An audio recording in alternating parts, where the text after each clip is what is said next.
Largest party যাকে বলে, এ সবাই ভারতবর্ষের প্রায় 22টি রাজ্যে বিজেপি এখন শাসন ক্ষমতায় আছে।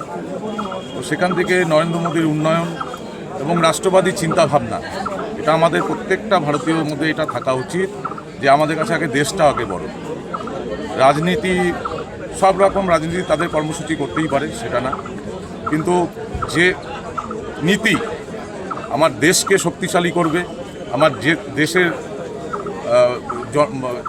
জনগণকে একসাথে রেখে নিয়ে আগিয়ে নিয়ে চলতে পারবে, আমার মনে হয় সেখানে নরেন্দ্র মোদীর হাতকে শক্ত করাই আমাদের সবার একটাই লক্ষ্য হওয়া উচিত। এবং আগামীতে যে ইলেকশন 2026-এ পশ্চিমবঙ্গে যে সাধারণ নির্বাচন, সেই নির্বাচনে এবার মানুষ নরেন্দ্র মোদীকে দেখে এবং দেশের যে আমাদের যুক্তরাষ্ট্রীয় যে পরিকাঠামো, তার যে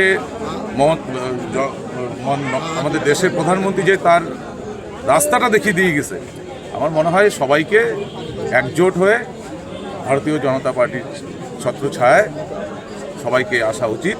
এবং দেশকে যখনই একটা দেশ শক্তিশালী হবে, তখন অটোমেটিক আমাদের ভবিষ্যৎ, আমাদের ফিউচার, আমাদের একত্রতা সবসময় একজোট হয়ে থাকতে পারবে। এটাই। আপনি কি মনে করেন যে উদয়নগুলো দেশ এই ব্যাপার শুনুন, আপনি সারা পশ্চিমবঙ্গ জানে যে তৃণমূল এই 2011-র পরে এই আজকে 2016 নির্বাচনের দোরগোড়ায় তারা কি উন্নয়নমূলক কাজ তো ছেড়ে দেন।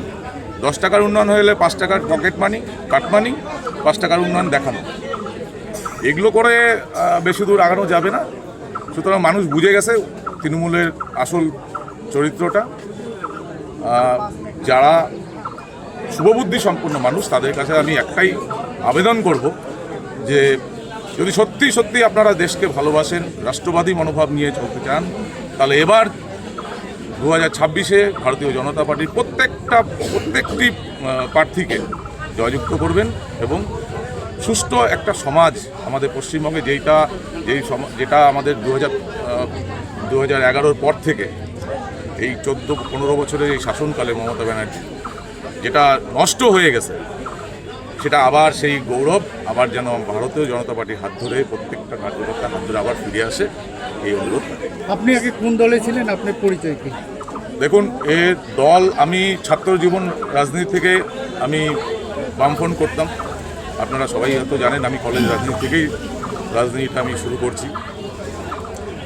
তারপরে 2021-এ আমাকে বলপূর্বক আমাকে তুলে নিয়ে এসে তৃণমূল কংগ্রেসের যোগদান করায় আমার ইচ্ছার বিরুদ্ধে।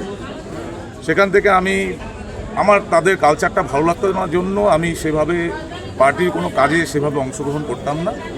সুতরাং আমি এখন কি হয়ে গেছে, কোথায় কি হয়েছে সেটা এখন দেখাতে পারি না। এখন আমি ভারতীয় জনতা পার্টি পরিবারে, এখন আমি জনতা পার্টি হয়ে কাজ করব।